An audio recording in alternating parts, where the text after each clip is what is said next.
आमदार आणि पुण्यातील काँग्रेस नेते रवींद्र धंगेकर हे एकनाथ शिंदे यांच्या नेतृत्वाखाली शिवसेनेत प्रवेश करणार अशी चर्चा सध्या रंगतेय। रवींद्र धंगेकर यांनी नुकतीच एकनाथ शिंदे यांची भेट घेतली आहे। आता या भेटी संदर्भात त्यांनी स्पष्टीकरण देखील दिलेलं आहे।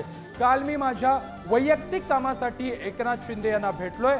माझं व्यक्तिगत काम होतं म्हणून मी एकनाथ शिंदे यांच्या भेटीसाठी गेलेलो होतो असं देखील त्यांनी म्हटलेलं आहे।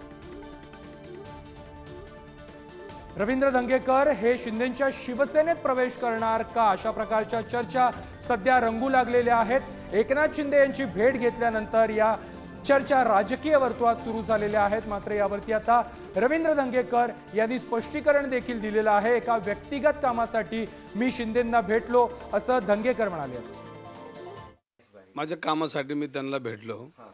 माझं वैयक्तिक काम होतं आणि काही त्याच्यामुळे मला त्यांना माझं कामानिमित्त भेटायचं होतं।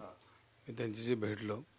मी काही त्यांच्या पक्षात जायची अशी काही चर्चा झाली नाही, परंतु त्यांना मी भेटलो, माझ्या कामासाठी भेटलो आणि काल मी गेलतोच की। आणि पक्षप्रवेश करणार अशी एक चर्चा नाही मी आता कुठं घरात बसलोय। पक्षप्रवेश असं काय नाही, असं काही ठरलेलं नाही।